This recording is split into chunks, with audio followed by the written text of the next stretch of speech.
Now you're called the $1 million baby and golden leg and everything. So does that put a lot of pressure on you?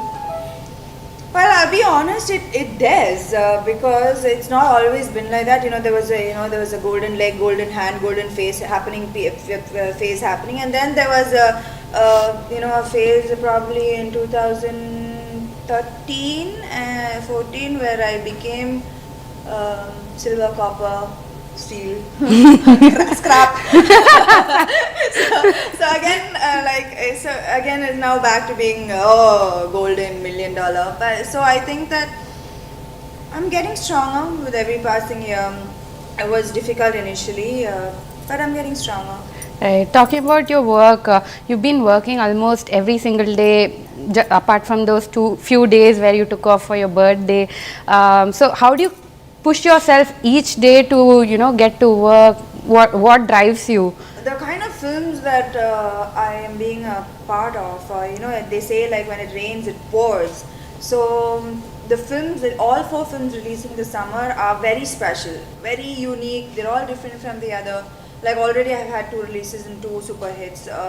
Terry was very different from 24. Terry was it was mass, but it also had, I kind of walked away with an impact. Right. I left an impact on people in this film, even though it was an out and out mass commercial entertainer. And 24 is a very intelligent film. It's a very risky project, but also an intelligent film to be a part of, and I just had to be a part of this film, whatever role was offered to me. And I think the same goes for Nitya as well. Right. We both knew what was happening on this film, and we definitely had to be a part of it, come what may. Right.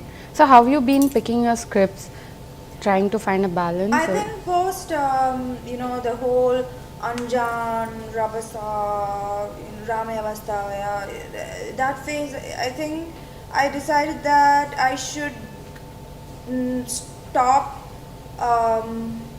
like trying to piggyback on other people and just do films only where I feel connected to the role, not piggyback on combinations, but also focus on what am I bringing to the film.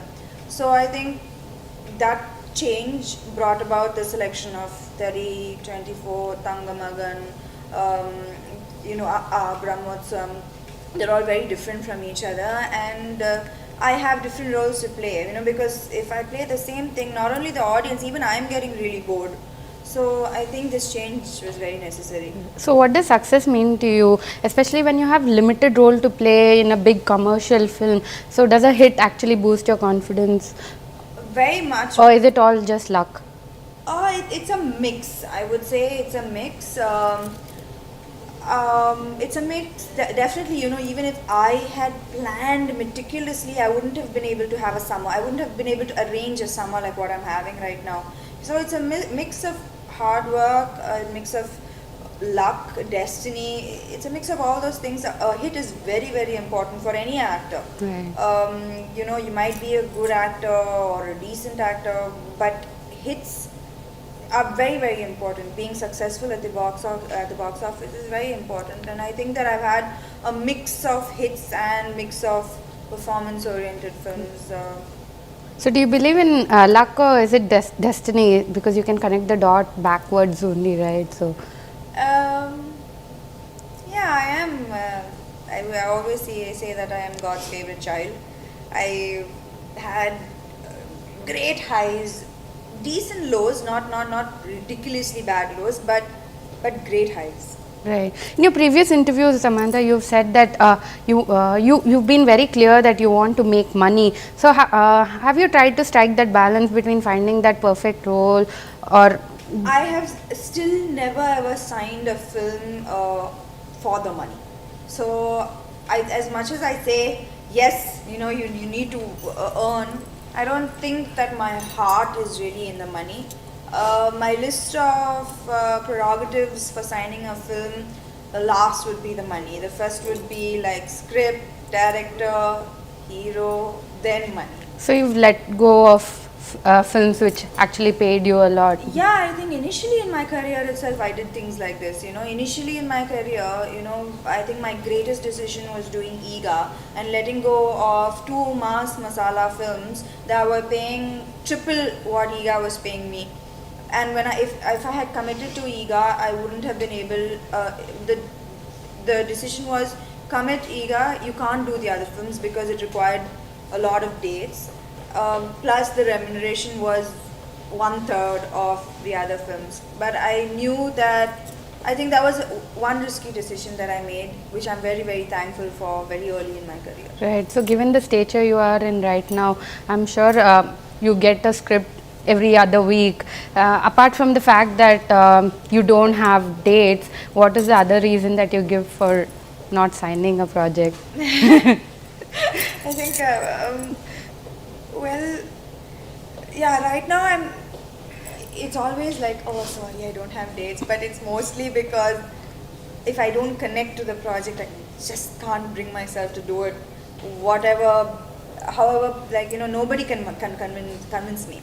Like once I decide to do a project, it's head on.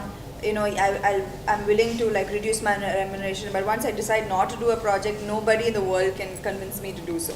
Right. So, since you would have let go of lot of scripts, what's the most preposterous script that's come your way? Do you recollect any?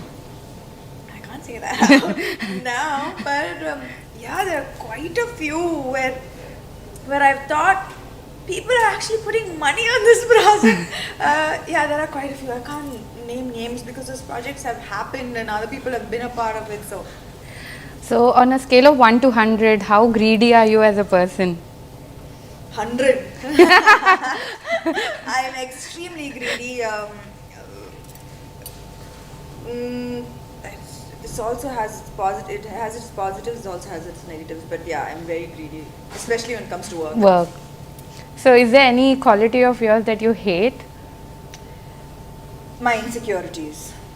I think that something that I have never changed since a child is something that I've not been able to let go of.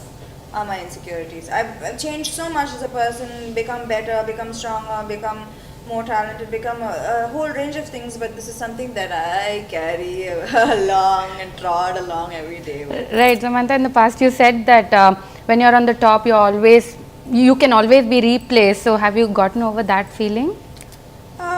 Yeah, that's the thing about when I was, on the way to the top. It's you just have one focus, right? You don't really care who's around, what's around. You just like pick the right films, do really good, do hard work, and it's a step by step process. And then you reach on the top, and you're like, now who's replacing me? Who's coming? Because what do you do next? What do you do next? So I think for a little bit, I became this really, what do I do next? Very uncomfortable phase. And then I guess I realized that it's okay. It's okay to let other people do the films that anyways I am kind of bored and tired of, like the whole 5 songs, the lead scenes before the songs, the damsel in distress. Actually, I'm going to say that it's okay. Let the other girls do it. They're all beautiful. They're all talented. Let them do it. I have started wanting to do things that I am challenged. I need to be challenged to go to work every day, and that's my driving force. Right. I need a fight. If I don't have a fight every day, I'm going to wither and die, and I'm not going to be able to work the way I'm working. It's only because I have a challenge that I survive. So I need challenges, and I think I'm focusing on that right now, on doing films that challenge me. So, when you said that you're unaffected by being replaced or your position, but is there any moment where it actually haunts your dreams?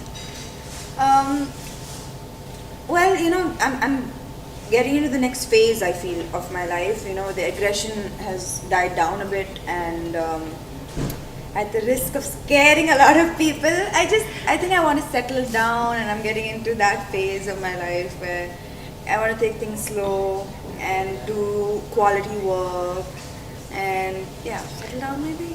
Not so soon, but in the process. Eventually, okay. I don't believe that you can just get up one day and say,